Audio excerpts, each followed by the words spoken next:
Hi, this is Bob Samuels, founder of TechConnectr. TechConnectr is a marketplace and campaign management platform of best-of-breed account-based marketing lead generation solutions. We've partnered with the Serious Decisions Summit to bring you wisdom from leading account-based marketing thought leaders. To that end, I'm happy to introduce you to Michael McLaren, Executive Vice President at Merkle. Michael is a passionate and dynamic leader with over 20 years of experience in integrated marketing. He's considered a globalist with extensive international experience and a love for technology, digital innovation, and his clients' businesses. Michael, it's a pleasure to speak with you. How are you today? I'm very well, thank you, and really appreciate the opportunity to have a chat. I've been a practitioner in B2B marketing for many years. I was running the MRM organization as part of McCann World Group, which is CRM and performance marketing agency, and have now been with Merkle for the last 3 years, sort of more performance data-driven marketing with a focus on B2B audiences. Beautiful, beautiful. So I suspect you've come across some pretty interesting use cases and case studies of account-based marketing along the way. Yeah, I mean, I think that most of our clients are sort of somewhere on the maturity curve of leveraging ABM in their marketing programs.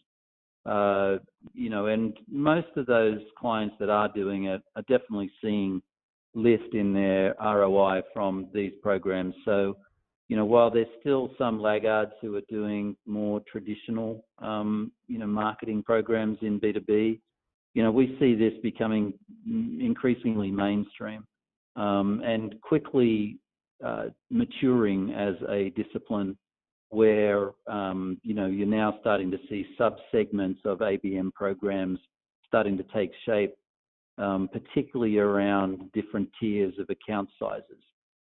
So I think it's very interesting. It's being driven largely by the MarTech and AdTech capabilities that are now available, and also I think by the proliferation of some lower cost production capabilities that enable us to develop content at scale, which still remains a bit of a challenge for a lot of clients. But you add those things, and then you add the richness of data, which allows you to target more effectively and sort of run algorithms across interactions more effectively, so that you can predict the next best action a little more accurately.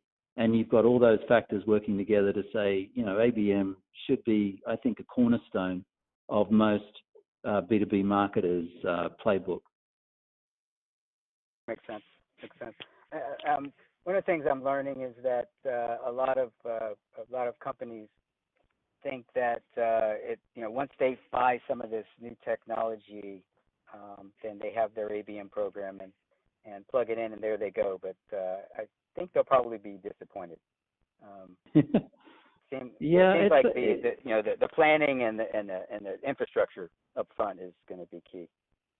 Yeah, I mean, it's certainly not a plug and play kind of construct. And in fact, if you go into it thinking that it is, you're going to walk away disappointed. I think that we try to counsel clients on taking a very methodical approach to their ABM strategies. I mean, everything starts with alignment of sales and marketing. That's probably the most fundamental rule of any kind of successful ABM program. And that runs all the way through the program. It's not just sitting around and agreeing on what are our goals, but it's working hand in hand to define target account lists, prospect profiles, KPIs of engagement, content development, and the types of messaging that we think are going to be most influential. So at every stage of the development of an ABM program, you want that sort of locked alignment of the sales and the marketing organization. And then underneath that, there's a hell of a lot of technology that needs to be actively evaluated, whether by the client or by their partners. So whether it's in the selection process and whether you're bringing in intent data to try to target your accounts that are, you want to try to target those accounts that are actively searching for content that's relevant, building out the contact list. So, taking first-party data, adding third-party data by using a variety of data vendors, how you're going to extract insights from that information. So you've got your account list, then you've got your contact list of people who sit inside that account. Now you're trying to extract insights about those people so that you can start to customize content and journeys that are relevant to them. And once again, there's a plethora of technologies that allow you to do that. And then obviously, what's the content that's going to be compelling, and which is the channel and the interaction that's going to be most compelling to try to develop that sort of personalized journey. Once again, a range of different technologies that are out there that could help clients get more effectiveness from each of those things. And then what are the orchestration and infrastructure requirements? How are you going to integrate this with your, your CRM stack, with your, your outbound and your inbound channels, so that it's orchestrated in a meaningful way? And then finally, how are you going to evaluate it? What kind of technologies are going to help you, sort of really look at what are the metrics, what are the outcomes, and then how can you optimize, go back to the beginning of the process, take all that learning and start over and keep making it better. So it's very much a methodology, a process, and the process and the players have to come first before you get anywhere near the technology, the data, and the content. That's very well said. And so there's lots of different pieces. Like you said, it starts with coordinating with sales all the way through the process, account identification, prioritization, getting those intent signals, getting the messaging. So the messaging, I think, is a bit tricky, and there's no technology that's really going to help with that, unfortunately. And then messaging to the different personas and the different perspectives at the prospect seems to be tricky as well. Well, I mean, I would agree. There's certainly no silver bullet, but I would definitely say that some of the good old lessons of good old-fashioned direct marketing come into play here pretty strongly. So, you've got to have a very rigorous testing methodology so that you can start identifying different aspects of messaging that are driving higher responses. So whether it's in the offer, whether it's in the context, whether it's in the level of personalization that you're able to integrate into the messaging, you have the ability to A/B test and factorially test a range of variables that are going to help you get more and more effective messaging. But, as you say, there's certainly no, wave the magic wand and all of a sudden the world's best message will emerge. I think that, these things are constructed based on proven engagements with relevant audiences. And the more that you kind of commit yourself to the process of testing and evaluating and making sure that each time you're sort of getting a better result, or if it's a worse result, then let that one go and fail fast and move on to the next one, the better, I think, the results you're going to see out of your overall ABM program. In terms of some of the areas that we've seen, I mean, I think there's some really exciting evolutions in ABM that I think are well worth noting. I mentioned earlier that, you're seeing the stratification of accounts. So, in the old days, 5 years ago, it was kind of like, what are your key accounts and who are the prospects that you'd most like? And whether that was put together qualitatively or quantitatively or a combination, that was really where you sort of landed. But now there's this stratification of how do I get more sophisticated with my enterprise accounts, with my target accounts, with my core accounts? How can I apply technologies in a different way so that for my enterprise accounts, I'm going to do more kind of pursuit-based marketing. So I'm going to land that big deal. I'm going to surround sound that list of players inside that organization. I'm going to just compel them to evaluate our offer more sort of favorably than any of our competitors. So you're building almost like a bespoke program for a very specific individual target company, versus something that's more in the mid-market where you've got a list of 150 target accounts, or up to 1,000 target accounts. I've heard of like different clients will have, where they're looking to apply artificial intelligence and some of the decisioning technologies to optimize the offer, the message, the content, and try to get a better return on that. So we're starting to see flavors of ABM evolve as technologies become more sophisticated. And then I think the other interesting thing that is happening is, if you've spoken to James, we have this concept of account-based marketing to account-based everything, from ABM to ABX. And I mean, this is a concept, but what we believe is we should be thinking more than display, more than traditional channels. We should be thinking of how do we integrate all aspects of marketing in an account-based model. So, whether it is social, whether it is events, whether it is any of the inbound and outbound tactics can be optimized with an account-based lens. So, you're starting to see some companies get very advanced. If phase one is sort of optimize your landing page, optimize your outbound marketing streams, optimize your offer, phase sort of 5 is optimize everything. Optimize the experience at the event, optimize the web experience, optimize the call center experience, so that wherever the touch point comes, whether inbound or outbound, you've got the ability to create a personalized customer journey. And I think that's how we see the ABM programs evolving. Makes sense. So it's coordinated, integrated. Yeah. Yeah, and I think the other thing is, there was a good article from Oracle, the head of marketing at Oracle, who said customers are researching, selecting, purchasing, and communicating, and they want to choose how they interact with companies. So you want to be ultimately flexible and kind of sensitive enough to try to anticipate the way that a prospect wants to engage with you and optimize your experience in the way that works best for them.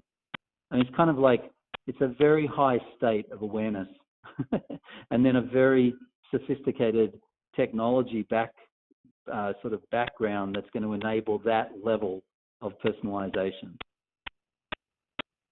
Yeah, that's brilliant. So besides the intelligence you gather about intent and what people are researching on and so forth, if you can find out what methods they're using, whether they're whether they appreciate phone calls or text or web visits or social or email or whatever, it's nice to know what their favorite is. But hitting them all the different directions in an integrated way makes a lot of sense. Yeah, exactly. Beautiful. Exactly. And yeah. Go ahead. Sorry. No, I was going to change the subject too, and you can build this in if I'd be curious if you had some examples of some clients that where you've seen some nice success, and what are some of the examples they did, or some of the results that they found. Yeah, we do a lot of account-based marketing, and we do a lot of it in the activation layer. So, obviously DWA is our activation, sort of performance marketing, and I'm guessing that they've spoken to you about some of the success that they've had at Sprint. So Sprint, we run all of the business-to-business programs for Sprint. And, we've recently developed a program which was very effective at expanding, the engagement, the account reach, and the account engagement levels around incorporating kind of first-time technologies. So we use some new digital video technologies from Adobe. We use some new custom segments from Bombora, and we use that new one-click lead generation program from LinkedIn. And we built a ABM program that was trying to deepen engagements with the 1,000-odd target accounts for Sprint B2B. And some of the numbers we achieved were, actually sort of eye-popping by engaging with these audience segments through kind of new and emerging technology sort of experiences.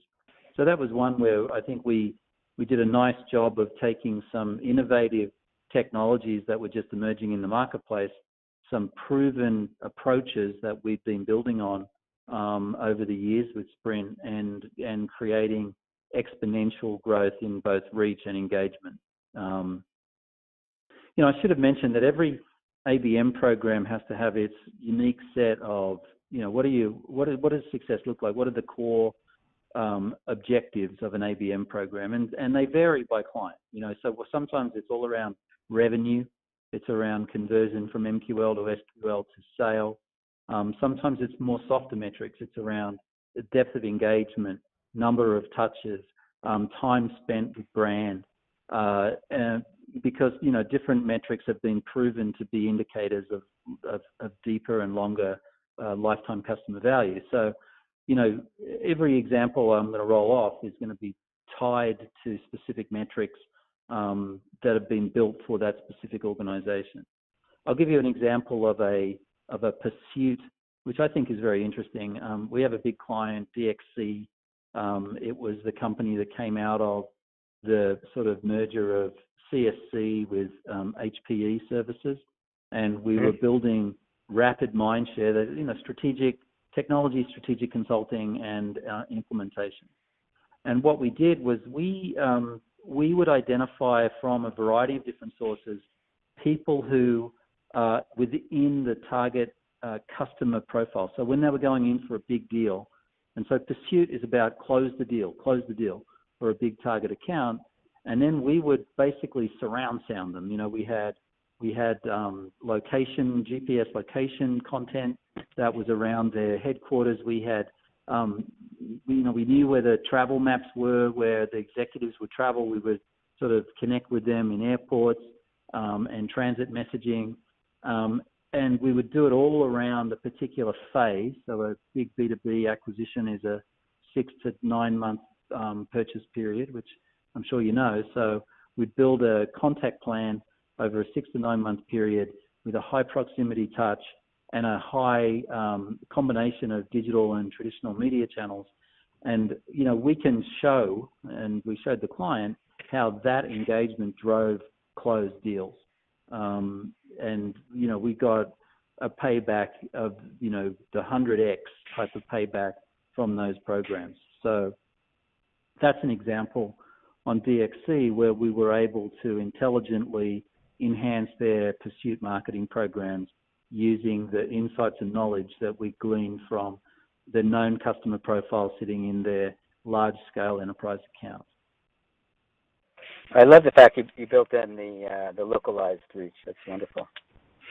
Yeah, I mean, it's actually a really good case, and I mean, the client is happy for us to talk about it, where, because sometimes, particularly in technology, big deals are game changers, right? If someone's going to buy some massive piece of technology or make a big strategic investment in a new partner or an existing partner, the ability of highly targeted and highly personalized marketing to sort of influence that decision is very, very powerful if done well. Right. Makes sense. So, if you can put your crystal ball reading hat on, what do you see? How do you see ABM progressing at this point? You mentioned 5 years ago was forever ago. How do you see it, ABM in a year from now or in 5 years from now? How will it be? Will we? Yeah. Actually, I saw that you'd spoken with Peter Isaacson, and he's a mate of mine, and I spoke at their Demand-Based Innovation Summit, and I was asked this exact question. So I'll tell you what I told the audience, and I didn't get thrown out, so I'm guessing that some of them agreed. So the first thing is you have to expand beyond digital display and syndication. You've got to start getting into some of the physical touches, like like proximity marketing, like the out-of-home content that I just mentioned, like telemarketing, tie in your telemarketing, tie in your events, tie in your direct, tie in your CRM. So it's about evolving it across all touch points and not just relying on the syndication of, some search, some display, and some, web landing experience. So that would be the first thing. The second thing I would say is get very committed to personalization. And, it's a tricky exercise because personalization at scale is a little mind-boggling. How do I know Michael McLaren when there's 500 or 5,000 Michael McLarens out there? So you have to obviously build a persona, get very dedicated to continuing to evolve that persona so that you can almost put a name tag on it, and then customize the content that you're delivering against that persona. So whether it's in messaging, whether it's in offer, whether it's in visual, whether it's in the landing experience.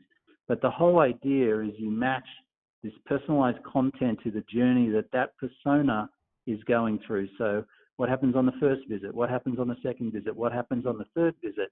And look to personalize everything. Be as authentic as possible. Be as natural as possible. Show humanity in that engagement. That is the key. So really making an all-out commitment to personalization of these journeys and this content. I think that's one. And then the other one I would say is, and we see a lot of this, I won't name clients, but there's quite a bit of, and I'm sure you've seen it, where there's like an outbound strategy and then there's an inbound strategy. And, it's almost like the left and the right hand don't talk to each other.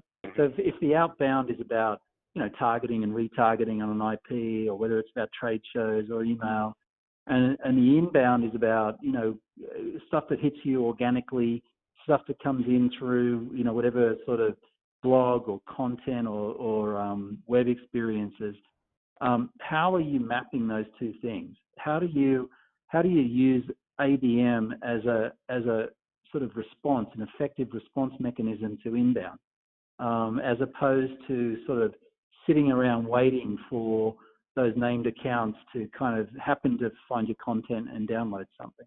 So this synchronization of inbound and outbound in a sort of a peanut butter and jelly approach, I think is something that is often overlooked. And I think that it's a way that we can continue to get more return from, the sort of investment that clients are making. So that's a few things. I mean, I mentioned this idea of ABM to ABX. We feel very strongly about this, that, you've got to sort of stretch yourself so that all those experiences are more relevant, more compelling, more personal. And I think that's going to be the sort of wave of the future.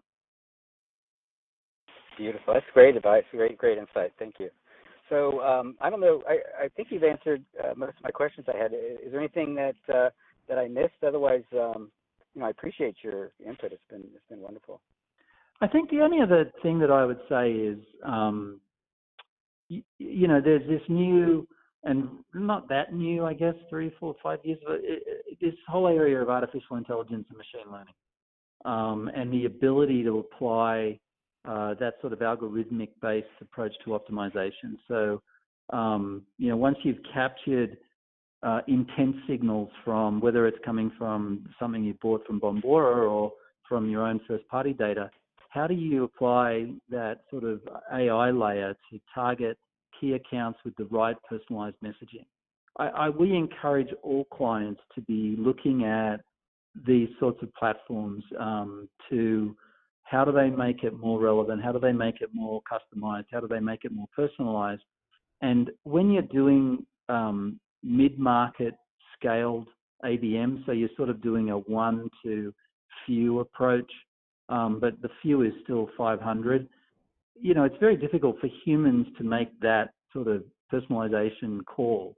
It's much easier to apply machine learning and get into that, so that there's some suggestions about this stimulus will offer your highest propensity to a positive next best action, and set up those tests so that you can apply these technologies and get more and more out of your ABM program. So we expect to see AI and the benefits of AI be used increasingly pervasively in ABM.